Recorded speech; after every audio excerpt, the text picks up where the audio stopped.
turma, como vai? Vamos lá retomar a nossa língua portuguesa?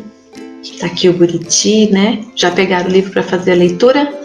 Então vamos lá.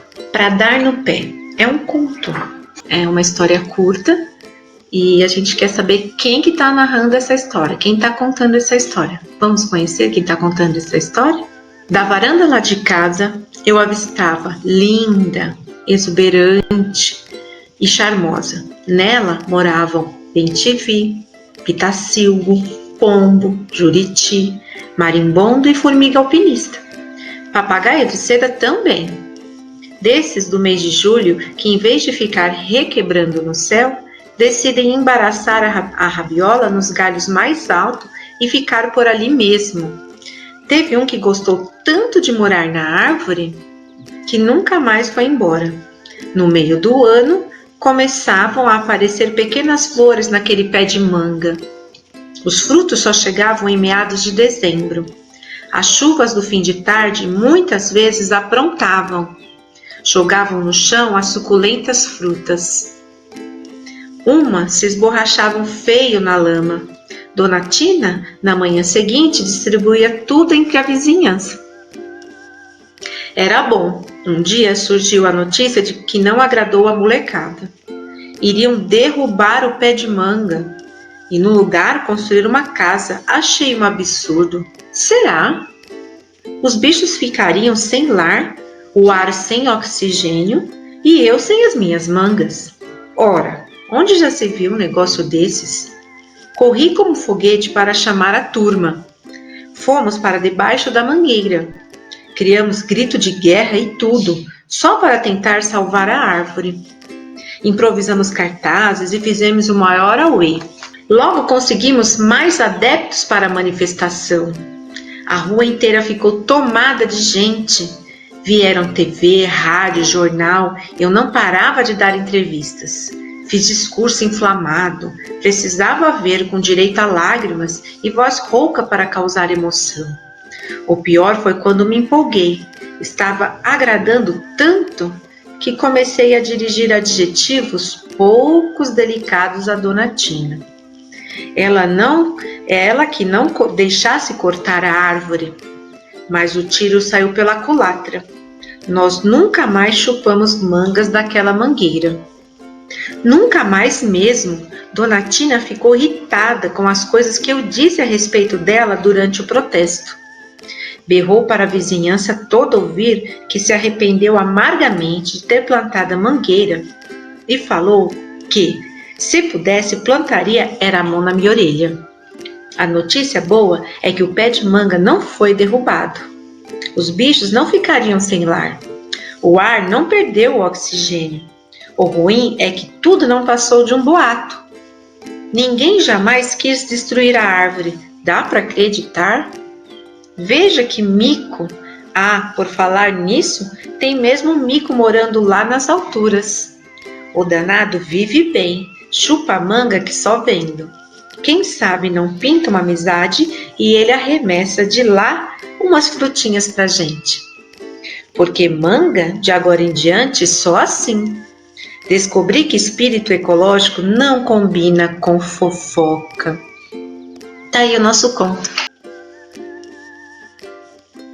Vamos conhecer algumas palavras do texto? Vocês viram também a imagem, que linda, né? A mangueira, a cena do menino abraçando a árvore, tão querida, né? Mas por causa de um problema, né? De uma fofoca, de um boato, acabou a alegria de toda a vizinhança. O que quer dizer papagaio de seda e rabiola? Vocês estão vendo algum papagaio de seda e rabiola na cena? Você conhece o significado de boato? Se não conhece, é possível descobrir o que a palavra significa pela leitura do texto? Pela leitura do texto, dá para saber o que significa boato? Encontre no texto outra palavra que tem o mesmo significado que boato.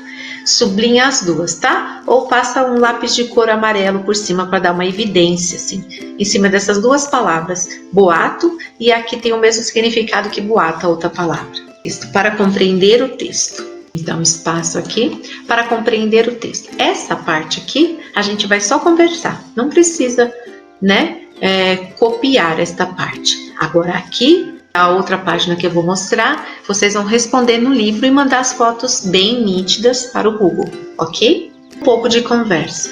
Quem é o narrador do conto? Quem é esse narrador? Justifique sua resposta. O narrador é esse, por causa disso e disso daquilo. Que acontecimento faz com que o narrador organize uma manifestação? Que faz com que ele organize uma manifestação? O que você acha que o narrador deveria ter feito antes de tomar essa atitude de organizar uma manifestação? O que ele deveria ter feito antes? Você sabe o que ele deveria ter feito? Que ele organizou a manifestação sem ter certeza, né? Sem ter certeza do que estava acontecendo. Existe na região onde você mora um elemento da natureza que você gostaria de ver sempre preservado? Qual? Que elemento é esse da natureza que você gostaria de ver sempre preservado? Você conhece alguém que já ficou em situação complicada por causa da fofoca? Né? Você conhece alguém que ficou em situação complicada por causa de alguma fofoca? Fique sabendo, o conto é uma narrativa curta, com poucos personagens. Um conto tem sempre um narrador que conta a história, apresentando as personagens e os acontecimentos. Quando o narrador apenas conta a história, ele é chamado de narrador observador. Quando participa da história como personagem, é chamado de narrador personagem. O garoto da história, ele é narrador observador ou ele é o narrador personagem? Ele participa da história. Assinale o trecho que mostra que o narrador, além de contar a história, também é personagem. Então, qual desses trechos mostra que além dele estar contando a história, ele também participa da história? E explique como você descobriu a resposta da questão anterior. Quais são as outras personagens do texto? Quem mais está junto com o garoto? Donatina era uma pessoa generosa ou egoísta? Com relação aos vizinhos, explique. Generosa, se você não souber o que é generosa, procure no dicionário ou no Google. Bom, para poder. E egoísta também. Se você não souber, procure no Google. Mesmo que você saiba, se quiser também fazer as duas pesquisas, acho legal. E você me diz se ela era generosa ou se ela era egoísta com os vizinhos. O narrador apresenta 3 razões contra a derrubada do pé de manga. Quais são elas? Ele deu 3 razões, ele deu 3 motivos para não derrubar o pé de manga. Olha lá no texto e me traz aqui as respostas. Por que não deve ser derrubado o pé de manga? Fique atento. O narrador personagem só sabe o que a outra pessoa, né, o que os outros personagens estão pensando, se essas personagens contarem para ele, né, o narrador. Por que a Donatina acabou ficando irritada com o narrador? Por que ela ficou irritada com ele? Teve um motivo, né? Um motivo sério. De olho na linguagem. Escreva o significado que essas expressões têm no texto. Veja que mico. O tiro saiu pela culatra. Fazer o maior auê. Plantar a mão na orelha. Onde já se viu um negócio desses? O uso dessas expressões torna o texto divertido, sério, formal ou informal. Pode escolher uns 2 aí, tá bom? Ler por prazer. Você gostou desse conto? Sim ou não? Que parte achou mais interessante? Ficou com vontade de ler outros contos do livro? Então, responda as questões, tá bom? Responda as questões do caderno, responda as questões do seu livro Buriti, tire uma boa foto do caderno e das páginas com as respostas e envie ao Google. E até a próxima!